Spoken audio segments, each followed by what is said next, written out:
So we are made to be fishers of men.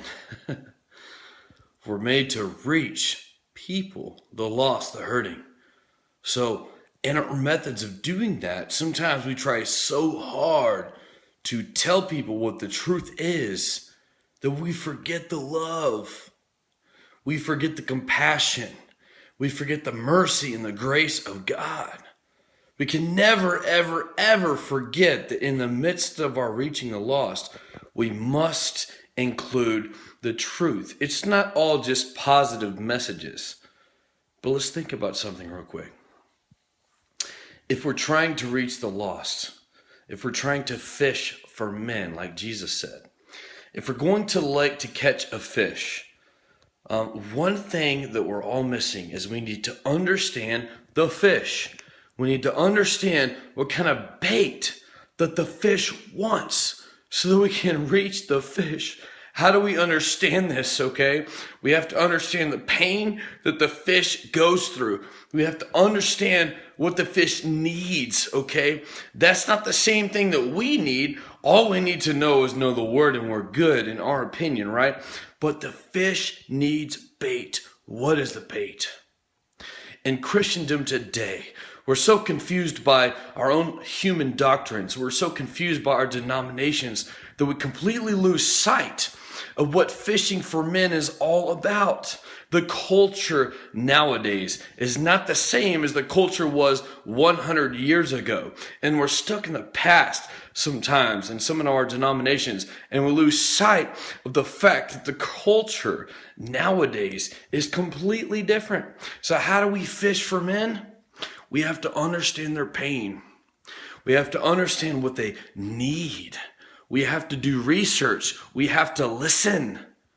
We have to hear all of these things so we can know how to actually reach the lost. Because a lost soul is simply somebody who has tried their very best to find happiness in life and to find peace in life and has never found it yet. And all of the methods that they have chosen to find that happiness and peace have left them in utter destruction and despair. So the only person that can reach a hurting soul like that is to understand their pain and to have a solution to their pain, not in words, but in actions and deeds in love. So my commission to you is the same as Jesus Christ. Go into all the world. Preach the gospel, teach the word, baptizing them and making disciples of them. What does that mean? You're going to have to sacrifice your family time. Woo! You're going to have to sacrifice your personal time. You're going to have to actually use hospitality. Your house may get dirty. Things that you really normally would get used to being comfortable, you're going to have to give that up. Why? Because you're not selfish, because you're a child of God, and you're reaching the lost and the hurting individuals who have nothing to give you, but you have everything to give them if you're real. I'm calling right now to all of the real people out there, because I was one of those hurting people, and if it had not been for Donovan Hill in Louisiana to reach out to me, I would probably be dead from a cocaine overdose. And right now I'm emotional because I'm sitting here reading all these private messages and all of these posts from these people who have been hurt by churches and religions. And I'm sick and tired of it. I'm tired of people getting hurt by other people who call themselves Christians and sit here and try to preach all this doctrine and word and rules to people. If you could understand Jesus and how he ministered to people, it was nothing but love. It was nothing but truth in love.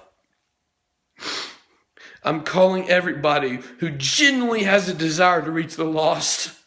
If you do, you need to message me because I have a burning fire inside of me to reach the lost. I have been saved by somebody who could care less about what denominations say. He only cared about what Jesus said, and he taught me truth and doctrine and love. And now I'm on fire for God, and I want you to be there with me. Okay, stop ruining and offending the lost souls and call me.